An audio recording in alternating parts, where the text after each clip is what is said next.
going for the 3 points. Manchester City are still alive here. Balotelli, Aguero! Here we go, this is the time of our life.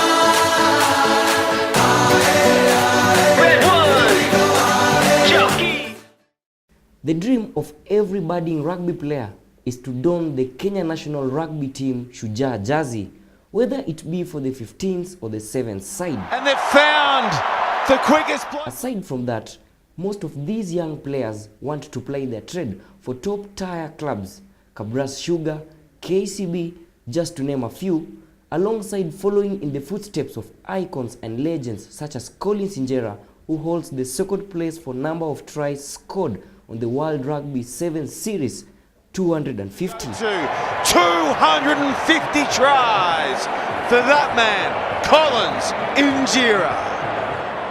So today, we take a look at MKU Stingers RFC, a National League club who train at Railways Club. Stingers were established in 2013 as a community-based club, and they play in both the 7th and 15th.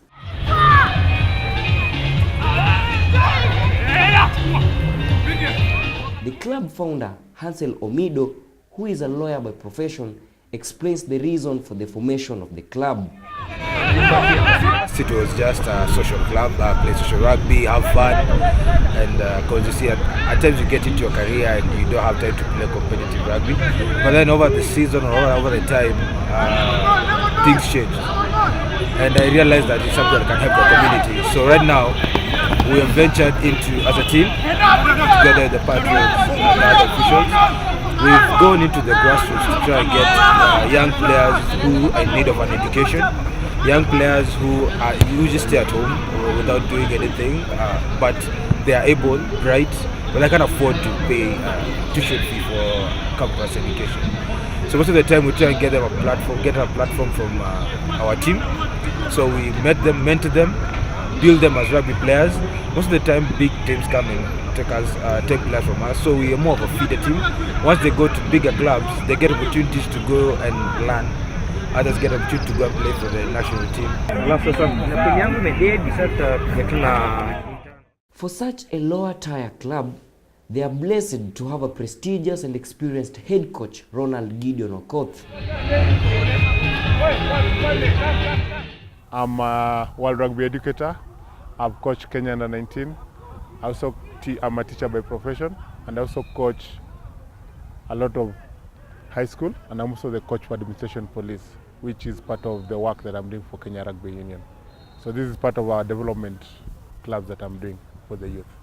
So what motivates these boys to come here mostly is, most of them I know that when they pass through me, most of my boys are in the Kenyan under 19, even the boys who are just coming from Namibia now. I have about 4 of them who have just come from this team. And also I have some boys who are now in the Kenya 7th who have just passed through my hands. And I also have a lot of boys that I've been coaching, so they know that I impact them with a correct skill that when they go for trials, they'll do well. I have some boys also who are now in Yemen and even Saudi Arabia who are playing rugby, and all of them are passed through this club. According to the head coach, the players are generally young, and the club's policy on recruitment is to sign up the youth. It is not a professional club. It's much more average age that we have is 22, but mostly also have 18 years because most of the boys are coming from high school, and most of them also are either first years or second years at the university. I'll say it's a scouting. I'll not say it's a scouting way, but I know I, being a development officer, when these games are on, like now from Saturday to Friday next week, I'm going to Embu. It will be a nationals for schools, and I'll be there, and I'll see a lot of players, and most of those players are coming from up country, and they like to play rugby more. So the approach, we normally just, you see a talent, then you ask him, when you finish school, what do you want to do? Then when they finish school, they end up coming to Nairobi, and then they lack where to go. So being that Railways is at a central place, so that anybody who comes here, most of the teachers tell them, go and talk to Mr. Koth, because they well know me that I nurture the talent. So all of them mostly end up coming to me. The head coach also says that the club is playing exceedingly well in the National League as they aim for promotion to a top tier. He also insists that rugby helps to mentor the youth to become better people in the society. My objective mostly is to keep more young boys into sports, and as you know, if you keep the boys into sports, you're taking them away from either violence and also the crime. So this is the only way that I'm doing it. And at the same time, I'm using it as a point of whereby the students can come and have a refreshing mind for sports, and then they go back to the academic work that they do. However, he overrules the perception that rugby is a dangerous game and also shares the secret to as why rugby shines in Kenya more than other sports. Rugby is not dangerous. That's, first of all, take it out of your mind. It's only that there is skills and techniques which, if you do it right, you'll never get those injuries. If you train a kid to go down on a tackle nicely, he tackle and his head will be on top, he'll never get injured. Injuries even come in football, but you can't say that football is a dangerous game. It's only a matter of doing the right skills. So these boys, have empowered them with a lot of skills. And before a boy play in my team, he must have gone more than 6 months training with me. And I know his strengths and weaknesses and how to handle it.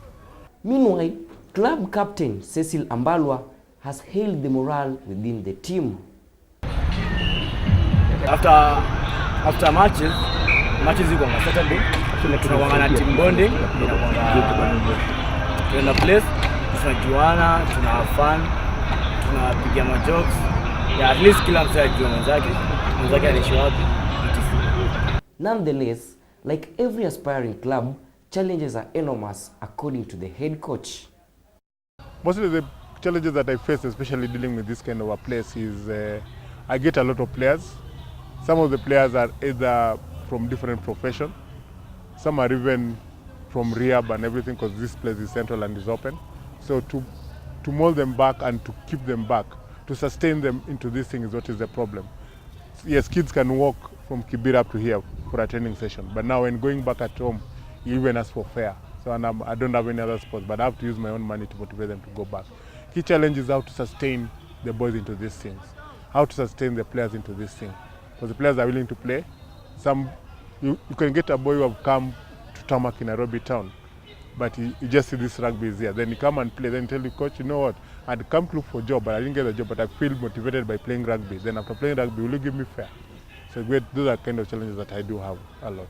The club chairman also concurs with the head coach. Currently, we're just surviving on well wishes as we go by. So currently, we don't pay the players anything. However, once in a while, when we go for tournaments, they get a small allowance, maybe for meals and the sort. Because we don't have a sponsor and we don't have finances to cater for that, currently we don't provide insurance for the players, which is not an ideal situation, this being rugby, and we know that rugby is a physical sport and which is prone to injuries, and an insurance cover is actually vital, but at the moment we don't provide any. We rely on the parents of the players. So if a player is injured, then we liaise with the parents and provide relevant care.